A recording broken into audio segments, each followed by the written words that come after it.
Okay, so last week, CSGO fans everywhere feasted their eyes on an announcement that, quite frankly, they never thought they would. Valve has made it so that VAC bans are temporary. Well, certain ones, not all of them. But still, it's something. After years of begging and pleading, the Iron Curtain has been lifted, with Valve finally showing some modicum of mercy when it comes to rehabilitating cheaters. And what's even cooler to think about is what this could spell for the future of Counter-Strike.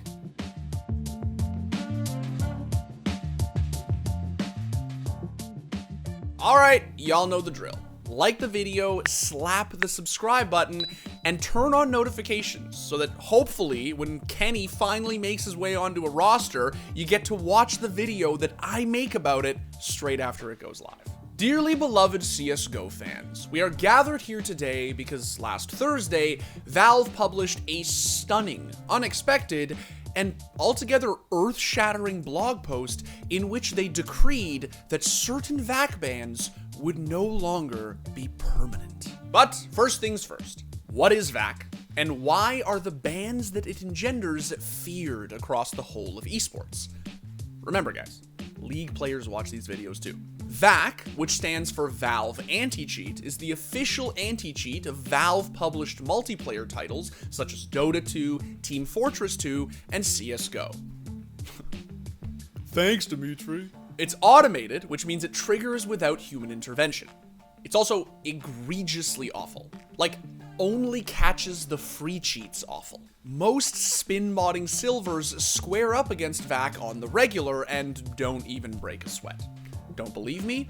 Just ask that dipshit who openly bragged about his cheats in a video with Sparkles last August. I don't wake up in the morning wondering if I've been banned even after a really cheaty couple games. Because at this point, I just can't see how I'm gonna get banned. Also, fun fact, apparently that kid's account did get banned like days after the interview went live. I guess that's what happens when you publicly thumb your nose at the CSGO devs.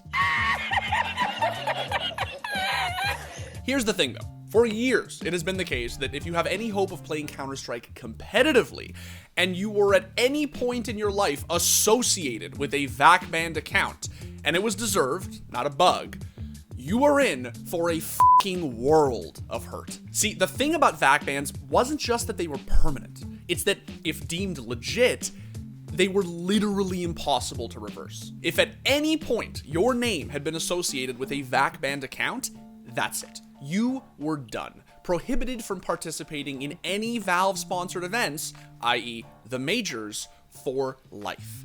Even if the infraction had been committed before your time as a professional player. Let's say, for instance, that you are a 13-year-old moron who installs aim hacks to troll people in matchmaking.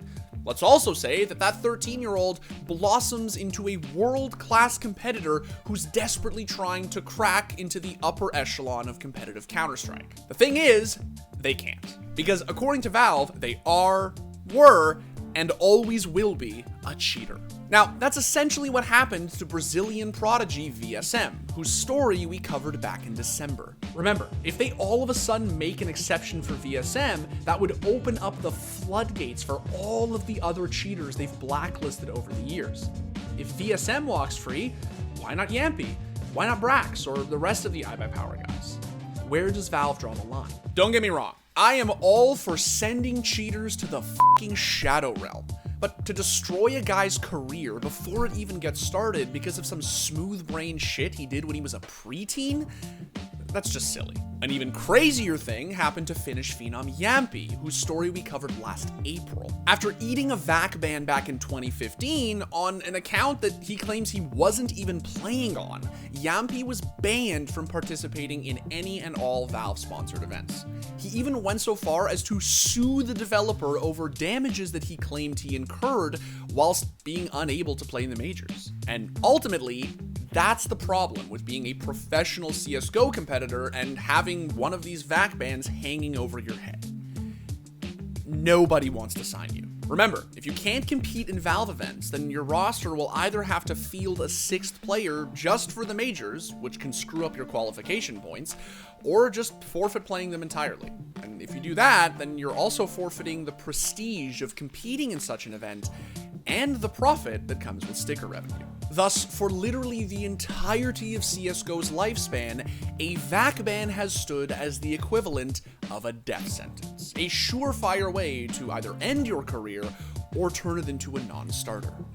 That is, until last week, when out of nowhere, Valve made this announcement. In Valve's own words, a VAC ban will only disqualify a player from an event if it was either received less than 5 years prior, or if it was received at any time after their first participation in a Valve-sponsored event, e.g., after participating in a qualifier for an RMR event. So, what does this mean? Well, the first part is pretty self-explanatory. If your VAC ban is more than 5 years old, it will no longer prohibit you from competing in Valve-sponsored events.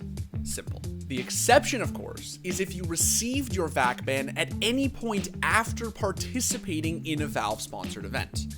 That's what the second part says. In other words, if you have ever competed in anything that is even remotely related to CSGO's regional major rankings, and you're caught cheating, you're f***ed for life. The most infamous example of this is probably Cali, a tier 1 French professional who ate a VAC ban whilst playing for Titan just 1 week before DreamHack Winter 2014. Now, to be fair, that does seem fairly justified. If you are a top tier professional competing on the biggest stage in the world and you're caught cheating, you probably don't deserve a second chance. It's not like you were some 13-year-old kid cheating in matchmaking who can claim that they didn't know any better. Then again, community members have been clamoring for years that Valve make some effort at rehabilitating the iBuyPower crew, and they too were salaried professionals. Look, it may not feel to you as if match fixing is on par with using aim hacks, but it's still cheating. Oh, and by the way, if you were wondering what this announcement might mean for the iBuyPower boys, the answer is nothing. Valve made sure to note that there are other reasons a player may not be eligible to participate in Valve-sponsored events. These remain unchanged. So who does this help? Well, it sure as shit helps VSM, who tweeted out a screenshot of him uninstalling Valorant the same day this announcement went live. It also isn't terrible for Yampy, who, after months of litigating with Valve to no avail, made the decision to step down from ENCE to join the ranks of Team Liquid's Valorant roster. Of course, now that he's been unbanned, everyone in the CS community is pestering him as to whether he'll ever consider switching back. I know everyone's asking, will I come back to CS, I'm not gonna even think about it, at least in a week. We have LAN qualifiers. I want to win the LAN qualifiers and everything. And ultimately, that's what makes this announcement as exciting as it is. The possibilities it opens up. Finally, after years of begging and pleading with Valve to be more attentive, adaptive, and sympathetic to CSGO's competitive community, the developer has shown that it is capable of showing mercy. As for why Valve all of a sudden decided to do this now, let's be honest, it probably has something to do with Valorant and the fact that we are losing players left and right. That said, the start of COVID marked Global Offensive's biggest year to date, and for as much as people love to meme on it for being a dead game, it's actually more popular now than it's ever been. And as psyched as I am to see VSM finally make his way onto a real roster and to potentially get Yampy back, it's what this announcement spells for the future that excites me the most. This could affect literally countless young, aspiring competitors who we've yet to even hear of. Kids who were either stupid enough to cheat, or, like Yampy, had their name attached to an account that was somehow later plagued with cheats. In either case, they won't need to be as fearful for their future, and can take comfort in the fact that, as it turns out, Valve is actually capable of being reasoned with. Just please, for the love of God, don't think that it's okay to just suddenly start cheating just because you're 13. Oh, look, man, we've all been there. We've all been there. I was playing retakes last week, and there was a kid who was literally cheating in the community server retakes. Just like spin botting in community server retakes. Like, could you imagine? There's no elo on the line. Like, what are you doing? Like, why are you here? What are you practicing your cheats? That's gotta be it, right? He's practicing his toggling. The best part is that I queued with him later on in a game, like a separate day on a separate server, and he wasn't cheating.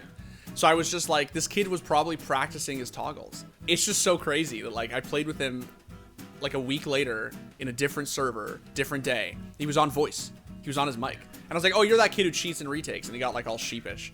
And I was just like, I can't believe this.